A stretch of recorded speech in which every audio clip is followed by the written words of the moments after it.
Bonjour à toi cher spectateur, le voyage du docteur Dolittle de Stéphane Gagan.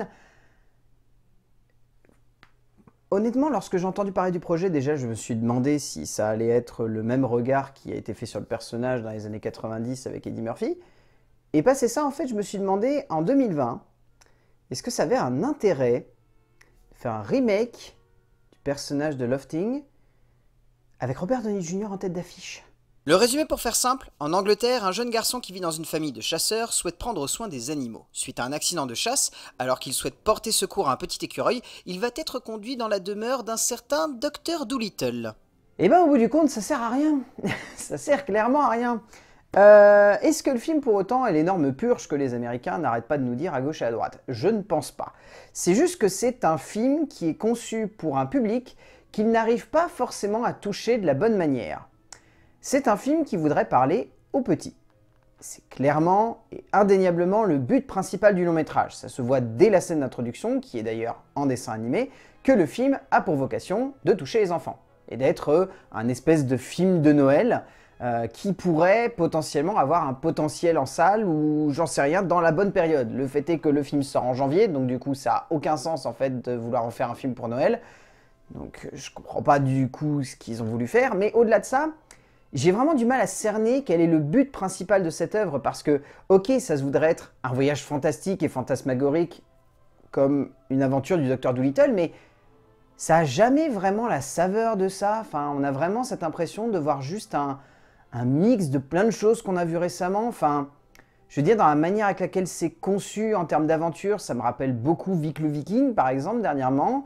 Dans la manière avec laquelle certains décors sont conçus, j'ai l'impression de revoir le Tintin de Spielberg. Dans le jeu avec les animaux, ça ne fonctionne pas parce que il y a trop de place au numérique et il n'y a plus de vrai. Donc du coup, ça fonctionne moins bien. En fait, c'est un film qui fait tous les mauvais choix. T'as cette sensation qu'à la base, il pourrait y avoir un super potentiel, que ça pourrait être vraiment intéressant. Et plus le film avance, plus tu te dis, c'est pas possible quand même les gars, à un moment, faites le bon choix. Prenez une bonne décision et arrêtez de vouloir faire un remake parce que genre, c'est une nécessité. On sent que certains studios ont clairement du mal à proposer des œuvres un tant soit peu neuves au cœur de la production audiovisuelle américaine en particulier. Car pour parler dans la direction d'un remake un peu tourné en dérision dans les années 90 d'un personnage assez amusant de la littérature, faut le faire. Il faut quand même bien le faire. Pourtant, Stéphane Gagan décide de nous emporter dans ce genre de délire pour une œuvre clairement faite pour les enfants. Mais devant laquelle il est difficile de rester un tant soit peu objectif pour autant, car franchement, c'est lourd, assez vain, et pour pousser le bouchon un tout petit peu plus loin, c'est très mal joué pour le coup. Et là, c'est impardonnable vu le casting de ce long métrage. En termes d'écriture, donc il faut savoir qu'il y avait une première version du scénario qui avait été écrite par Thomas Shepard et Chris McKay. Cette version-là était un peu mise de côté pour être remplacée par celle écrite par Stephen Gagan, Dan Gregor et Dan Mund. Et donc c'est basé sur le personnage de Hugh Lofting. Il faut se rendre compte que ça se voit que l'histoire a été réécrite à plusieurs reprises. Tout simplement par le biais de certaines scènes qui semblent avoir été tournées mais qui ne prennent pas de place dans le récit, ont carrément une voix off qui débarque un peu de nulle part. La scène d'incursion dans un certain palais qui littéralement a l'air d'avoir été tournée mais où tout est squeezé, genre le film faisait 2 heures donc faut enlever cette scène là pour qu'on arrive plus dans la case 1h40.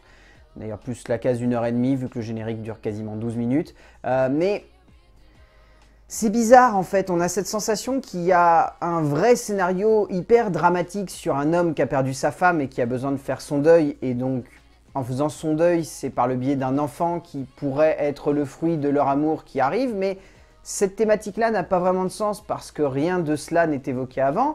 Donc du coup, on se retrouve plus face à juste un personnage qui se retrouve face à lui-même, ce qui pourrait être un potentiel intéressant en termes de réflexion, mais c'est jamais bien exploité. Et il n'y a jamais de lien vraiment concret qui est fait entre les personnages de Stubbins et de Dolittle. Et du coup, on se contente de regarder ça et de se dire, ok, bon, visiblement, je cherche trop de thématiques. Restons dans l'aspect enfantin.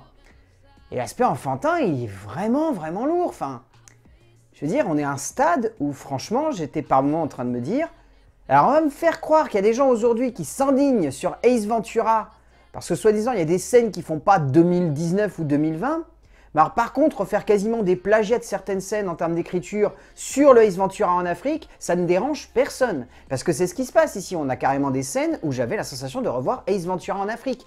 Et pas Ace Ventura en Afrique, genre c'est rigolo. Genre Ace Ventura en Afrique, genre il y a trop de blagues sur l'épée et sur les choses comme ça. Et en termes d'écriture, c'est juste un film qui, comme je le disais à la base, prend les mauvaises décisions. Mais est-ce que pour autant c'est inutile? Bah pas tant.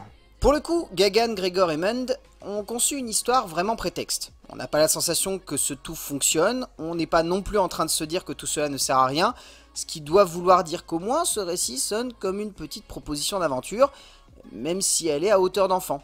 Le gros point noir, c'est les dialogues, clairement, comme évoqué avant, mais derrière, les personnages ont un tout petit peu de développement, parviennent à aller dans la bonne direction, et lorsque l'on arrive à la fin de ce récit grossier et cliché, on se dit tout de même que la route n'était pas si désagréable que cela, et que l'idée se tient tout de même à peu près. En termes de mise en scène, ça va être très simple, je trouve que Stephen Gagan n'arrive pas à exploiter pleinement son sujet et son propos. C'est dommage parce qu'il a une super base. On parle quand même d'un mec qui parle avec les animaux. Donc à partir de là, si t'as vraiment envie de t'éclater, t'engages 14 dresseurs, tu fais en sorte d'avoir plein d'animaux sur le plateau. Si jamais il y a des gros animaux, tu fais appel aux effets spéciaux, mais pour les petits, tu prends les vrais animaux. Eh ben non, tout est fait en numérique. Et alors là, je comprends pas parce que du coup, ça fait complètement péter l'immersion du spectateur.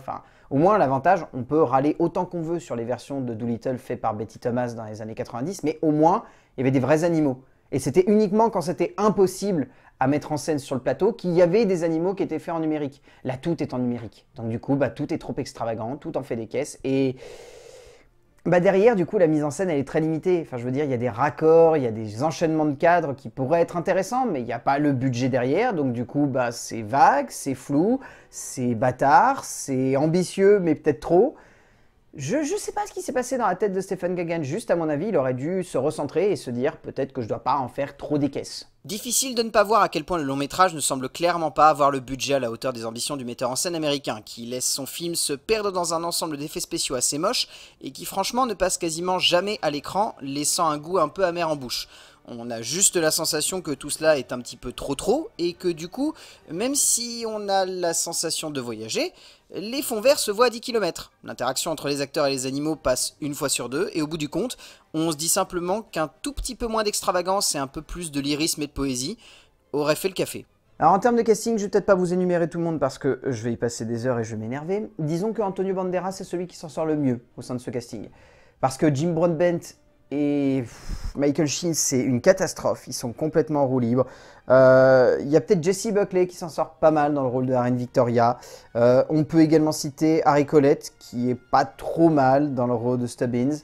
Après, derrière les voix, c'est pas foufou, mais ça va. Disons que Emma Thompson, John Cena, Tom Holland, etc. Enfin, il y a super casting vocal en version originale, mais on les entend à peine et honnêtement, c'est pas plus que ça. Par contre, comment dire, je ne comprends pas ce qui a pu passer dans la tête de Robert Downey Jr. pour en arriver à jouer comme ça. Et ceux qui ont vu le film en version originale ne me diront pas le contraire parce qu'ils ne comprennent pas. Ils ne comprennent vraiment pas. Je ne sais pas ce que Robert Downey Jr. a fumé sur ce tournage. Mais pour le coup, cela devait être un peu planant et poussé, car pour le coup, son accent n'a aucun sens, son jeu d'acteur est en roue libre, et rien ne sonne juste dans sa bouche. Au bout du compte, le voyage du Docteur Dolittle est... c'est pas un naufrage, mais clairement, c'est un film qui prend constamment les mauvaises décisions. C'est un film qui avait un joli potentiel de base, qui aurait pu aller dans la bonne direction, proposer une vraie expérience aux spectateurs, faire un conte très moderne pour les petits et les grands. C'est que pour les petits, et même eux, je suis pas sûr qu'ils arrivent pleinement à rentrer là-dedans. C'est un film qui fait beaucoup trop de blagues sur le P, sur les roses, sur le fait d'être dégueulasse. Enfin, c'est un film qui est vraiment lourdingue en fait. C'est même pas le Docteur Dolittle en fait, c'est le Docteur Foldingue en fait qu'on a l'impression qu'ils ont adapté. Mais ça ne fonctionne pas et c'est dommage parce qu'il y avait un joli potentiel. Mais donc le voyage du Docteur Dolittle de Stephen Gagan, je vous le déconseille très fortement. À la limite si vous avez des enfants, why not? Mais même les enfants, je suis pas sûr qu'ils adhèrent plus que ça au délire en fait. A plus.